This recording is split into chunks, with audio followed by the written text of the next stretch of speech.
to the Listen First podcast, brought to you by the Chapman Foundation for Caring Communities. Our vision and mission is to strengthen relationships and build stronger communities through listening, leadership, care, and service to create a truly human connection. Learn and partner with us as we imagine a society in which people care about each other and listen first. Hello and welcome to the Listen First podcast. My name is Adam Solgett, and with me today is our Chief Executive Officer, Misty Jenks. Misty, how you doing today? I'm doing great, Adam. Thank you so much for having me here today. Yeah, you're welcome. And I'm excited to talk a little bit about this topic that you brought to my attention. I know your educational background is in industrial and organizational psychology. That's a bit of a mouthful. Give me a little breakdown of what that is, what that's all about. Yes. So that is the study of human behavior inside of organizations in the workplace. So it's really looking at leadership styles, culture and strategy and change management. So how do individuals behave inside of the organization and what affects their behavior and how do we motivate them? So our topic today aligns great with that, and I'm excited to be here to talk about it. And man, that sure does align a lot with the teachings of our Community Listens course, correct? Yes. So with our Community Listens, we're really focused on our communication styles and how we communicate. And one of the ways to become the most effective leader is with our communication abilities and how that impacts in performance on teams. So I kind of jumped over your nice transition for me to get to today's topic, but I'm going to come back to it. Today's topic is the Great Reshuffle. So in doing a little reading about this, more than 47 million people walked away from their jobs last year, according to the U.S. Department of Labor. But as you shared with me, it's not that they're walking away, and that's kind of where this term Great Reshuffle comes from. Yes. So early on in the pandemic, it looked like it was a great resignation where individuals were just walking away from their jobs. But what we're actually seeing is they are prioritizing more of a work-life balance and the culture of an organization. And so they're going out and searching for better alignment for their career. So I do want to take one quick moment and let everybody know that if you hear us state any statistics or quotes from an article, we will have links in the description of this podcast that you can go read the full information and get more in depth. So you just mentioned about people looking for what aligns with them. A recent MIT Sloan Management Review found that higher wages are not even among the top 15 reasons for the turnover. Rather, there are things like toxic culture, job security, the pandemic, and feeling unrecognized for their work as some of their top motivators.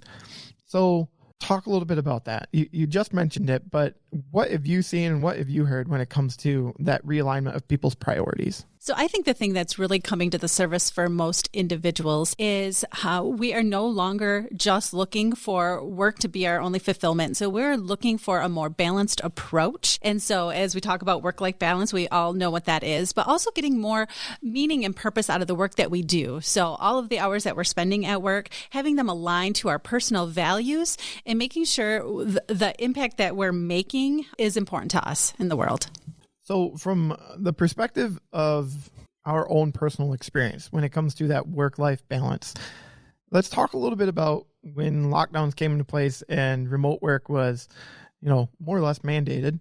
Tell me a little bit about your experience. I know you were already working with the Chapman Foundation and you therefore were already pretty remote in a lot of the work that you did, but just talk a little bit about that remote work style though. I think that remote work style was a little bit hard for some individuals. I think we've all adjusted well now. But the biggest thing that I think everyone saw is that lack of a connection. We couldn't meet inside of the office. We couldn't have the conversations that we typically have as we're walking to the lunchroom. So some of the connection was actually being missed. And I think that's what some of the research is pointing to today. So it's really important as we start to transition to a more remote work culture that we are taking time and dedicating it to building those connections. Because yes, while the work can be done in a remote environment, there is a little bit of magic that happens when we all have the opportunity to come together, get to know each other a little bit more. And then it also helps with some communication and communication styles and really getting to understand, can I assume positive intent with this person because I really know them and who they are beyond the screen? So again, ensuring that connection time is built in for remote teams is really important. So two quick stories come to mind hearing you talk about two elements there, about that need for connection remote and then that need for connection that we get to actually be in person together. I remember in early days of the pandemic, for when I was working for the community center, me and my marketing team, oftentimes we'd have our Monday morning check-in meeting, and then we would just leave Zoom open for an hour or two while we worked on stuff. And it was almost like, you'd go through dead silence of 2 to 3 minutes where nobody's really saying anything because we're all working, but it felt like we were connecting, or at least, in the same virtual space for a long period of time. It felt like being in the office to an extent. And we all needed that for a lot of reasons, not just work reasons, but, the feeling of knowing someone is there for you when maybe you're stressed out about, well, the world was in a pretty big chaos, pretty big upheaval for a good stretch that you just didn't know exactly what was going to happen. And then you mentioned about the importance of staying connected and being in person. Being part of Chapman Foundation, recently we were able to get together, all of us in a region outside of where we all currently work. And we had the opportunity to have a work week where, for me, I had the opportunity to meet many people for the first time in person. And I know one of our coworkers made mention of, wow, it's kind of neat seeing the sides of people's faces, because you always just see the front of their face via their computer screen. That opportunity for us to connect, like you just said, is something that I know you have found very important, to give our team the opportunity to do that in person when we can. Yes, I think that in-person time really helps us, like I said before, to get to know the other people that we're working with so we can have stronger bonds. So when something does go amiss, that we understand who the person really is and we can assume that positive intent with them. I think the other thing that happens is because you have that connection and you have that time to together, some of that creativity is sparked. Just hearing the different ideas, hearing the conversations that we typically don't get to have because we end the Zoom meeting or end the Teams meeting. Just what happens in that downtime is also magic. So while I love working remote and I think there's huge benefits to it, I also see the complement of having those work sessions where we all get together and have that opportunity for that magic to happen. Yeah, and you're backed up by that in an article that you shared with me, written by Daniel Shapiro, who's the chief operating officer of LinkedIn. And there's just a line in here that I really love, that he said, "Business is a team sport. Innovation drives market leadership, and the speed of execution is paramount. That is why building trust and shared meaning is essential to high-performing teams." So I know that's something that we're working on as an organization. Talk a little bit about how our organization is helping other organizations work towards that. With our Community Listens class, as we've said before, it really focuses in on communication. And so we know that leaders have a very high influence on employee satisfaction and employee engagement.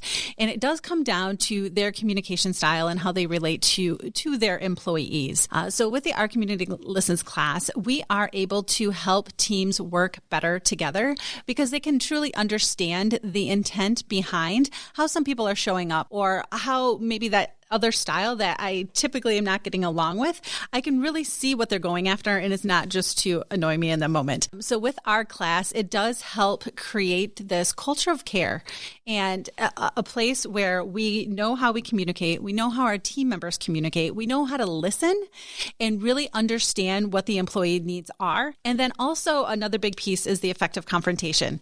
So if things aren't going right, how can we have really productive conversations that continue to build trust and rapport instead of hurt that relationship? Then I think the other really important piece is the recognition piece. So it's really important for our team members to know the impact of their work. So when we can give them the positive recognition message, especially when it aligns to their personal values or the values of the organization, we can see those increase in satisfaction levels for employees. Yep. And, again, you're backed up by the CEO of LinkedIn, who in his article wrote that LinkedIn's greatest global talent trends reports that employees want their current organizations to invest in personal development, flexibility, and mental health and wellness.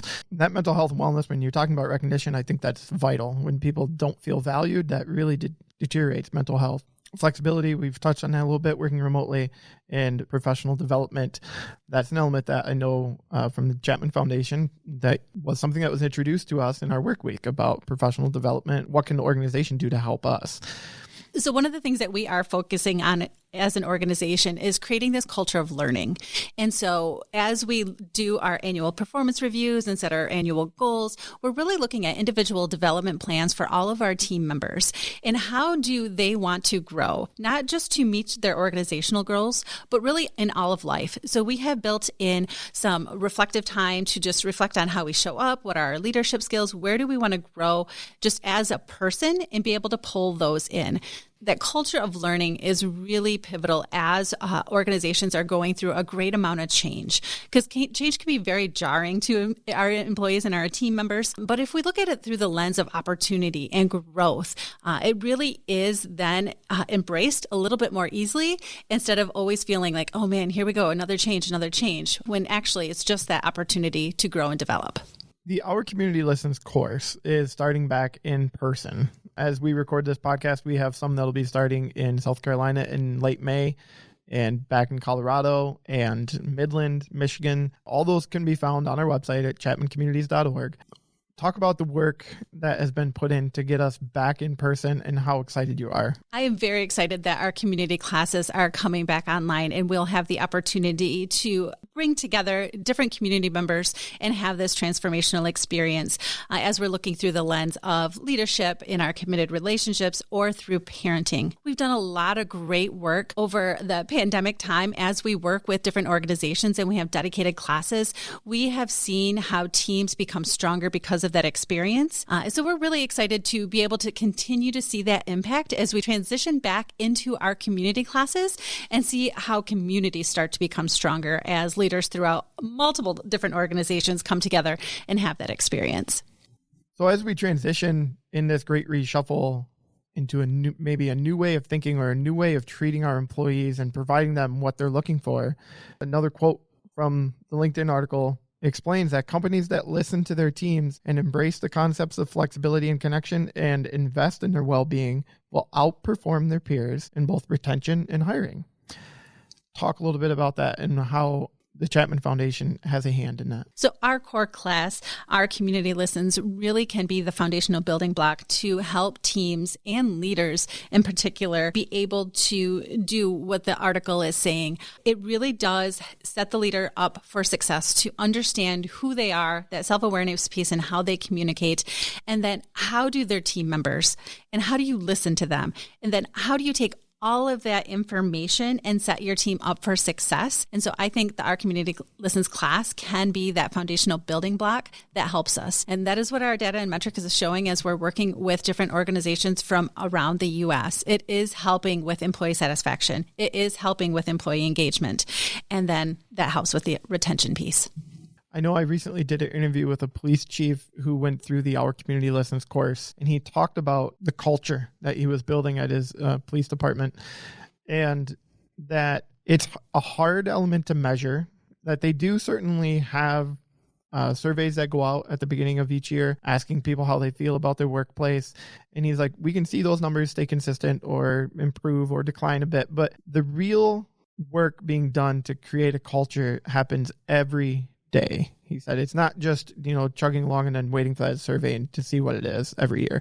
He's like, every day we think about how we're treating our people. And as a leader, he spoke about the importance of setting the example, essentially, that if I'm going to ask my employees to go out into the community and lead and protect, I need to do that first with them. Yes, that is a great point. As leaders, we are setting the tone for our organization. We are the ones that are responsible for the culture. And these cultures are what is the catalyst for this great reshuffle. So as leaders, it's really important for us to understand that and see and dive into what's going on with our organization and take that responsibility on. I know one thing that we will be start doing here in April at the Chapman Foundation is we're actually instituting pulse surveys to help us go along with those yearly employee surveys. So with a pulse survey, what it does is you offer it multiple times a year, and it just like the pulse or a heartbeat of the organization, that's what you're trying to capture. So instead of just a once a year study, you're doing it every quarter. So you can see how your organization is actually responding to the different initiatives that you're working on. And so you can see, is that activity really being impactful with your organization? So, and invite any leader to come and join us and take a class and see if this is a right fit for them, and maybe institute some of the pulse surveys to see how their employees respond. And I'd also like to invite any alumni leaders or alumni that are in roles that, as we talk about, everybody is a leader, even if it's not by title. If you're interested in sharing your stories via the podcast, or if you just want to give us a testimonial about how you've seen this shift, this culture change in your organization, please reach out to us. There's an email in the description of the podcast that you can connect with us. Also, as an organization, we have been working hard at finding ways to keep you involved. So I know some alumni over the years, personally, I took the core Our Community Listens course, I think 6 years ago now. Yeah, geez, my 6-year-old is 6. Yeah, so 6 years old. Holy cow. Time does go by fast with kids. People say it all the time. Sorry to get distracted there. We are constantly trying to find ways to offer continued learning opportunities. So why don't you touch on a couple that are out there on our website right now, and we'll continue to have more as the year goes on. Yeah, so if you're an alumni and you're thinking, man, it's been a few years since I've been back in there, how can I get a refresher? We have some amazing opportunities that we will be offering. We offer something monthly. So we have roundtables through our core lenses of leadership, committed relationships, or parenting. And one of those offerings would be per month. And then you can just jump in. There'll be a quick video or a skill snippet to review. And then you'll be able to have a live discussion with our facilitators and community members from around the U.S. to just discuss how are the skills being applied, what are you learning, what might you be struggling, and have some opportunity to just dive back into the skills and have coaching with a facilitator if it is needed. One of my favorite elements of that is the opportunity to feel connected again, and also to not feel like I'm alone in the struggle, right? So parenting is always something that comes to mind. And the opportunity when I speak with Mickey, who's our leader in that space, to not feel alone in the struggle of like, what do I do with my kids? And what do I do to help my kids? And so stepping into those roundtable conversations to hear other people's struggles, to hear other people's stories, to get advice from people who have been through something similar, it really does lend a lot of guidance, and it lends a lot of security and comfort, and in the end a lot of skills that you can take forward to help yourself and to help your children as you move on. Another item that we have coming up is our summer series. So Adam, tell us a little bit about that. I know you have been working hard on getting that up for everyone to be able to register for. So our summer series, again, you have 3 different opportunities to go through it in a different lens, whatever lens fits your need, or do both of them or all 3 of them if you're interested. So there's a committed relationships, parenting, and a leadership lens that you can kind of choose which would fit you best. It is a 12-week self-paced opportunity to further deepen your OCL skills. At the beginning of each week, you'll receive an email that reviews a key concept or skill from the class, along with a skill challenge. The goal is to give you a skill challenge each week that will increase your self-awareness and help you strengthen your relationships. Keep in mind that we always are looking for ways to strengthen relationships, whether that is through whatever lens you need it to be, through a committed relationship, parenting, or leadership. The skill series here, while it's self-guided, it's definitely a great opportunity to maybe get somebody at work with you to sign up and do it together. Again, you can go register for any of these on our website. Just hit up chapmanfoundations.org and look for it underneath the Learn tab and click on Learning Opportunities. When you're there on the website, you'll also see on-demand opportunities, which is similar to this summer skill series, but it's just going to be a one element that you can focus on, again, whatever lens you might want most help in. And you can find those on the website. It's opportunity to do just a quick skill refresher and a nice skill challenge. Earlier in our conversation, Misty, we talked a bit about being virtual and how 2 years ago when lockdowns came into place, everybody had to work remotely. As an organization, we had to find a way to connect with people. In the last year, we've been building a virtual Our Community Listens course. One of them is happening right now here in the month of April. I know a gentleman who went through one of our test courses earlier who shared that he really loved the opportunity to go through it remotely because, as he said to me, he got to do his last course on vacation in Miami on a beach. So it was an opportunity for him to stay connected. And he shared with me that many of the people in that class, like you might think to yourself, well, virtually, am I really going to connect with these people? He said he's friends with multiple people on social media and they talk to each other weekly. So you really do still get that human connection and that closeness in a virtual setting. That being said, we've got some opportunities coming up again in October. Yes, we have 2 more virtual Our Community Listens that are scheduled for this fall that are up on our website, and you can register now. And it really is a unique class experience. It makes the world just a little bit smaller as you have the opportunity to interact with individuals all across the U.S. I know we actually have a gentleman from China who is an educator that is in our Thursday classes that is waking up at 2 in the morning to listen and join us. So, David, if you're listening, thanks for always getting up and being with us. Man, that's pretty awesome. It's cool to hear that somebody would make that commitment and be a part of it. As we wrap up this podcast, after we've talked about the Great Reshuffle and what that's all about, what it's looking like for people in the world who want to find something different, how their values have changed, and it isn't that they're leaving their jobs, they're just looking for different styles of jobs. Talk a little bit about your key takeaway, Misty. How important is it for leaders to be a part of that? I think my key takeaway for this is that leaders have a more important job now more than ever. How you show up as a leader affects your team, and your communication will affect the culture, your employee satisfaction, and the retention, and just their lives on a day-to-day basis. So it's really important as leaders, we are taking a critical eye to ourselves and making sure that we're creating a flourishing culture where employees can align their personal values to the values and the work of the organization, making it meaningful for them.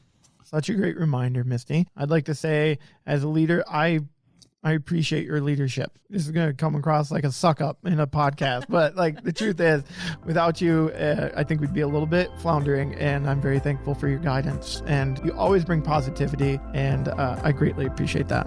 Well, thank you, Adam. Very excited for the opportunity. You're very welcome. Listeners out there, thank you so much for being a part of our podcast today. Again, you will be able to find all of our learning opportunities on the website. So if you have any questions, please find the email in the description of the podcast and we will be in touch.